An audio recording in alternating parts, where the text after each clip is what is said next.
Hey everybody, we're back here in Inside the Ropes, and we are joined by the man of a thousand names, Adam Copeland, Edge, Sexton Hardcastle, Cope.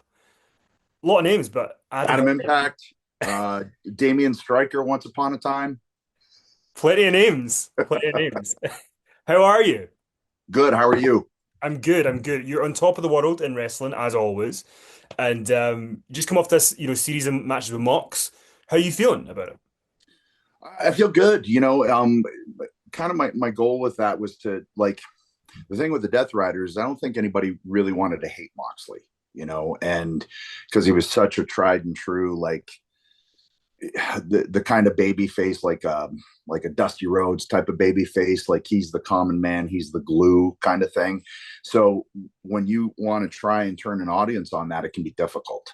And so in coming back, we all kind of sat down and figured, okay, maybe me as a baby face will be something that can get him hated. And I'd like to think, by hearing the reactions they've been getting, that it worked, because they're really letting them have it. Live anyway, so and I've learned you can't take the microcosm that is social media because it's just such a vocal minority. But also if you don't like it, that's the idea. Yeah, You're because obviously, not I mean, supposed. well, because obviously, there's you guys had the match on Dynamite, which where the big spot that everyone's talking about is Spike, and obviously John Moxley trying to get Spike out of his back, Yeah. and I mean, because what I find quite interesting about the kind of discussion about that spot in particular is, I saw Booker T make a comment about, what's next, a gun, or people saying different things, but you've mentioned in another interview that Mick Foley has done stuff like this before, so were you kind of expecting this kind of reaction coming out of it to happen anyway? I don't really care about the reaction besides the reaction live. That to me is the reaction that matters. um and live they were into it. And hey, I get it. I do. Because I understand that it can be diminishing returns and all of those things. You also have to know your audience, and you also have to understand that times have changed for good, bad, however you want to look at it.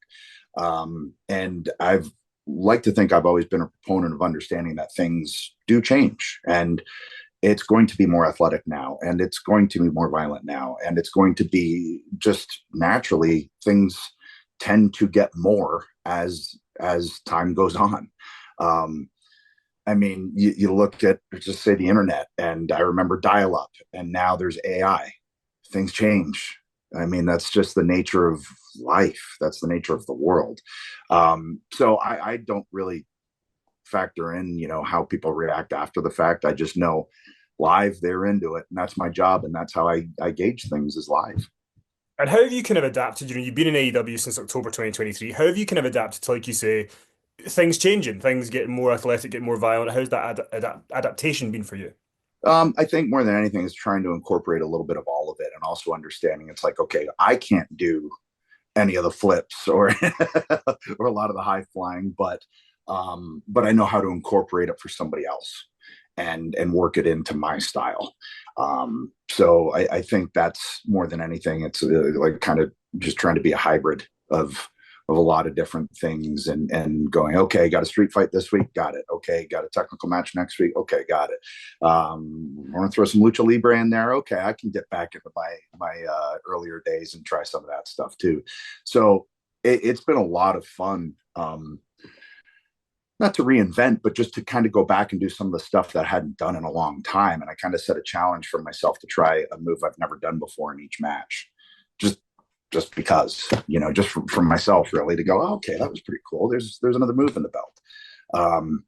So it's been a lot of fun. Also, the fact that like that the roster is just untapped for me in terms of, I haven't worked anyone there barely, even at this stage. So when I look at the roster and I look at the lineup, I just, there's so much there that we haven't tapped into yet. But also at the end of the day, I sit down, okay, where do you need me? And point me in that direction. And where do you need me slotted on the card? You need me to open up the show? Cool. You need me crossover? Cool. You need me main event? Cool. That's where I'd like to think I am now at this stage of my career. It's like, okay, just slot me where you need me, and then we'll come up with stories and ideas from there. I mean, you mentioned, the untapped potential of who you've got to work with. Are there some names that you're kind of like, I want to get to these people? Yeah, for sure. I mean, there's a bunch. There's so many, and I always forget names. And then after the fact, oh man! But like the fact that Kenny Omega and I have never wrestled each other is pretty crazy. The fact that Samoa Joe and I that is the one that really like what Claudio and I have never had a singles match. There's Hangman. I really love Hangman stuff, so I think that would be great. From day one, from the first time I saw Kyle Fletcher, I saw the potential there, and really excited to see where he's going. And I think that would be fun. Osprey is just I've never seen anyone that athletic in a wrestling ring. Um, so to be able to play around that would be a lot of fun.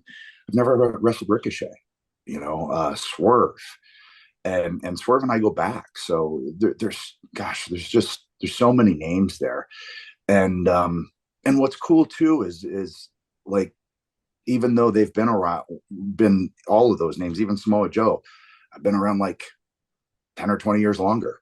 So there's still stuff to be able to teach, and there's still stuff to be able to learn too. I know you've talked about this already, but in case people are reading and they've not heard the story, changing the name to Cope. What was the timing and the decision to do that?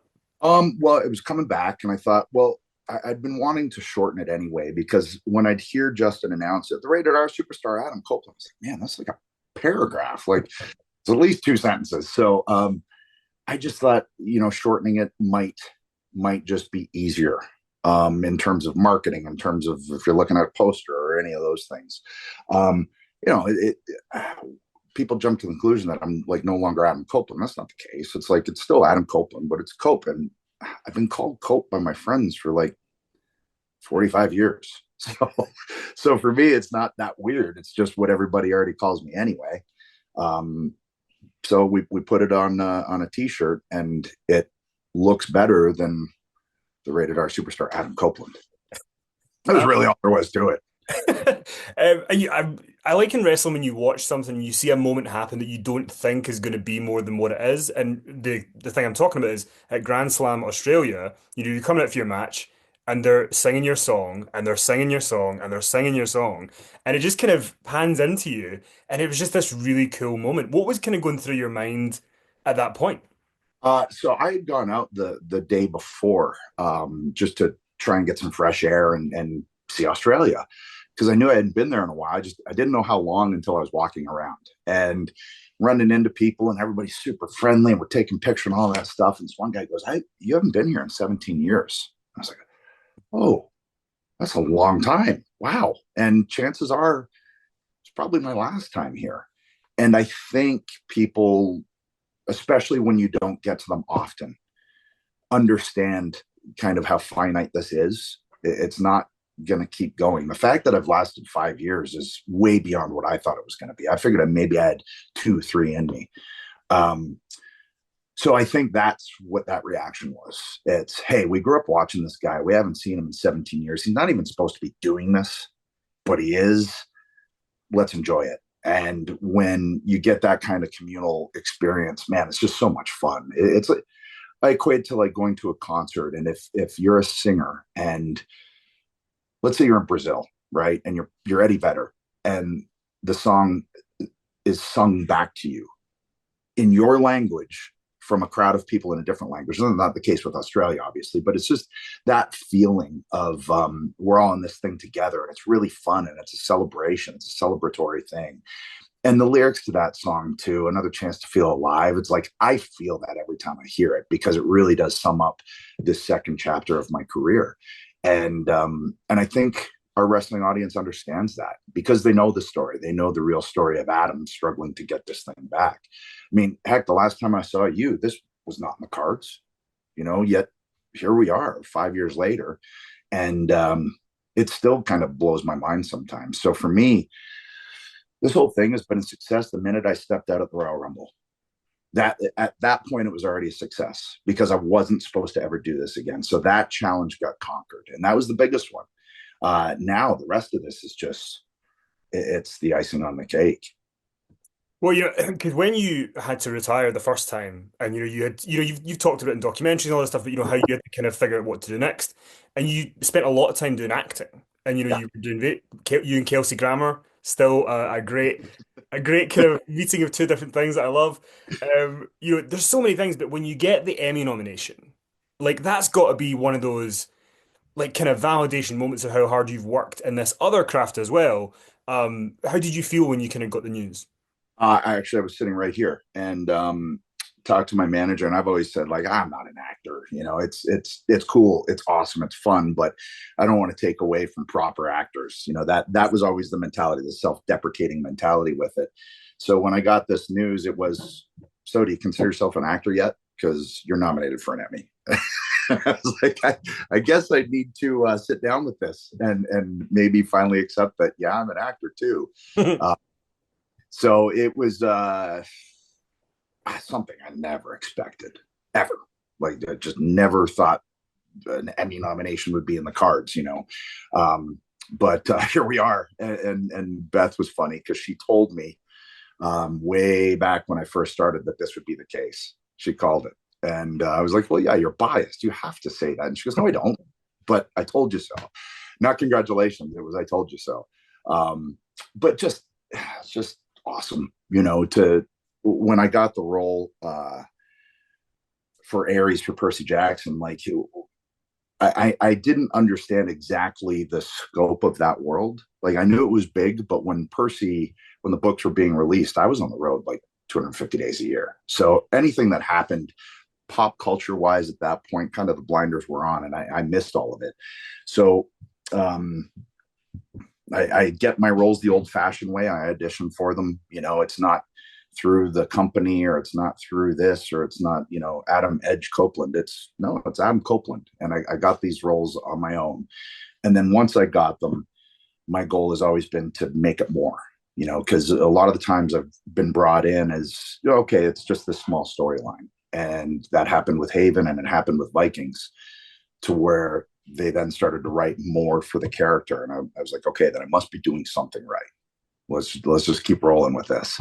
And then with Percy, by the time I got to Percy, I feel much more confident in in being on set and walking onto a new set, and doing all of these things. That the first day I got to Percy, it was all my coverage, and it was like 5 pages of dialogue, and I was like, "Whoo, right, here we go." And but I felt really confident about it, and I felt prepared. And I think that's what, these roles over the years have kind of given me preparation, to be able to walk onto a set and go, okay, yeah, I got 5 pages, got it, no problem. And then in coming back to wrestling, I felt like I pulled some of the things I learned in acting back with me. And I know I pulled some of the wrestling stuff with me into acting, in terms of preparation, in terms of being on time, knowing your stuff, being ready, but also being able to adapt on the fly. I've seen some actors just lose it when things change, and it's like, oh man, the wrestling's the best training for that. You could be in the middle of the match, and the finish has changed. Oh, okay. Yeah. Well, I want to go back to something you said about wrestling a minute ago. That you didn't think that this run was going to be this long, right? And you Yeah, came back, you have the big run with WWE. I mean, most people would have just sort of had that run and that would have been it. And then you took this kind of risk of doing this new thing, going to AEW. I know you've probably talked about it before, so excuse me asking it again. yeah. But what led you to go, right, I'm going to leave this kind of set thing that's a surefire thing, and I'm going to try this kind of unknown for me. Well, I think it's because it was just such a set, surefire thing, right? And it would have been more of the same, which was fine, but I wanted to do more, and I knew the window was small. So if I was going to do it, let's do it more while I can. Like I don't want to run this for five more. I don't want to be doing this until I'm 56. I thought I'm probably going to have 10 matches a year with WWE, or I can go over there and be involved every week. That sounds fun. That sounds like I can do more. I can, try and be involved in more stories and be a constant presence, so that those stories can unfold properly.